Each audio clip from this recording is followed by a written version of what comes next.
on Champagne, goes to Levert. Harrington fell around the horn. Garland for three. Hey! So the Cleveland Cavaliers beat the Wizards again for what feels like the 12th time this season. It was a boring game, very low energy from both the players and fans. The Cavs let it get close late in the fourth, but games like this, really you're just looking to tally up a W on the win total, and that is exactly what the Cavs did. This was the game Max Strus was supposed to return. It didn't happen, but with Mobley out, the Cavs really do need to add another spark moving forward, and that is where all the trade rumors come in. I do definitely think the Cavs need to be careful. I truly believe that Koby Altman isn't going to do anything stupid. The team is 22-4 right now. I've seen the Kuzma rumors, but I want to be super realistic and talk about some of the things that actually could happen. Because the Cavs don't have a lot of trade capital. That's just how it is. And I don't think they're going to split up guys and risk damaging the locker room chemistry, but there are a few small moves that definitely are possible over the next few months, because even though the Cavs are still red hot, it's definitely safe to say they are not playing at the same level as the first 3 weeks of the season. But again, they're still winning, and it's tough to keep that same fight and tenacity throughout 82 games, especially as guys get banged up.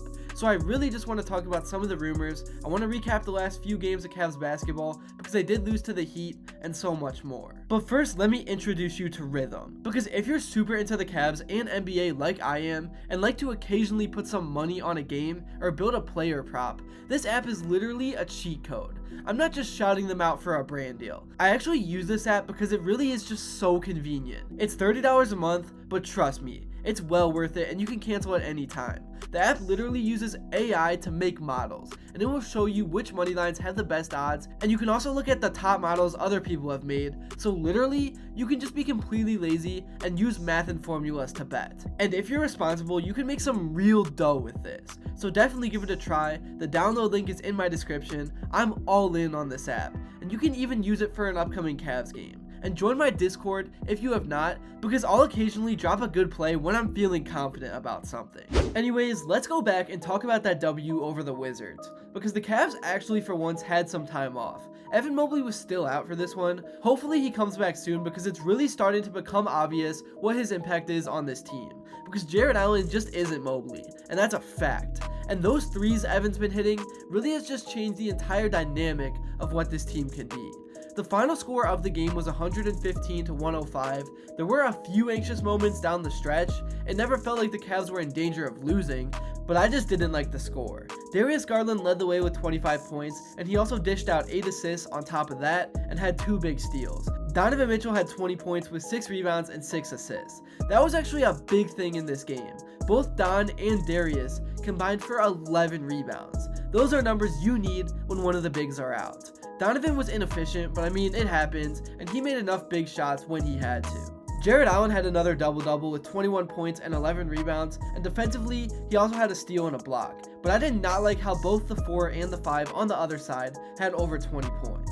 The role players for Cleveland were huge in this one too. Okoro had 13 points and hit a couple of big momentum-changing shots, and then Niang had 10, and Levert had a big 14 off the bench along with 5 rebounds and 6 assists. Just from the eye test, Levert might have been the most valuable player on the court in this game, especially closing out quarters. And then going back to that Heat game that the Cavs lost on Sunday night, that was just another low energy game. I honestly felt like that loss was coming. It was a back-to-back in Miami. You already know what NBA players do in Miami the night before games. It was just not a good situation to be in, and the Cavs just couldn't make shots. They were ice cold. So that leads me to the trade rumors, because I think it's obvious if the Cavs do make a trade, what type of player they are looking for. They need a wing with more size that can play make and shoot, or a backup center for when Mobley or Allen are out, because we saw Double T put in a lot of work yesterday. I love Dean Wade, I love Levert, Okoro is usually solid as well, but all 3 of them are pretty inconsistent and sometimes not reliable to knock down a wide open 3, especially in those close games when the offense is stagnant. I've seen Larry Nance Jr. a lot. I personally think it would be a perfect fit, but again, contract-wise, it is complicated to make even a move like this happen. Again, I know the Cavs aren't in any hurry to make a move like this happen. They currently are sitting with the league's best record. It's not like they have to make a trade to fix a problem, but they know the areas they could use some work in. And in a 7-game series in the actual playoffs, opposing teams are going to try to pick apart whatever the weakness may be. So Koby Altman isn't going to be dumb and force something to happen, but I would honestly be shocked if the roster remains 100% exactly the same by the time the deadline passes. One player I've seen a lot of people poking around at is Jimmy Butler, but I want to shut that down immediately.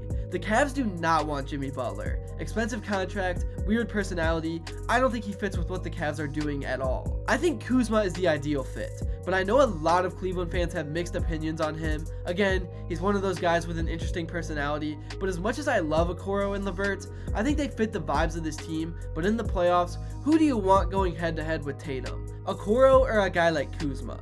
I think the answer is clear. Anyways, beyond that, with the NBA Cup still going on, the Cavs have 2 or 3 more easy wins coming ahead of them if they lock in and handle business. All of a sudden, we could be looking at a team that is 25 or 26-4 through the first 30 games of the season.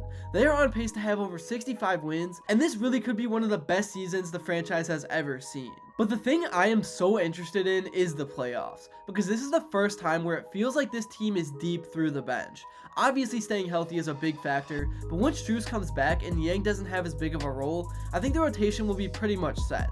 I think people have really forgotten the impact that Strus brings. I'm not saying he changes the trajectory of anything, but he was one of the main reasons why the Cavs beat the Magic in that Game 7 after being down by a lot early on. You can argue that Strus is the reason the core 4 was kept together. If they lost to the Magic again in the first round, some guys could have gotten traded. So him coming back, playing good defense, and occasionally providing those hot streaks, I think it's going to add another element to the Cavs bench outside of LeVert and Ty Jerome. But yeah, the Cavs are in a really good spot right now. They've just continued to win no matter who they've been playing, and Evan Mobley, man, I'm so excited with what I've seen from him as of late. That Hornets game was just nuts. 40 points, even though he's not super consistent yet, just seeing that he has that in him immediately makes me think Giannis as he adds even more muscle and gains confidence over the next few years.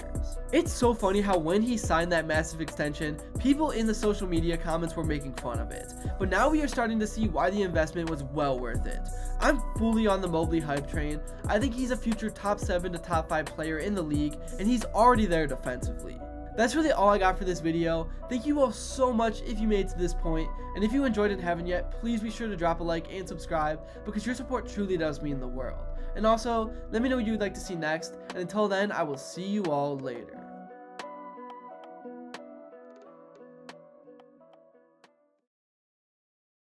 Apparently someone linking Kyle Kuzma potentially to the Cavs. I had not heard that trade rumor.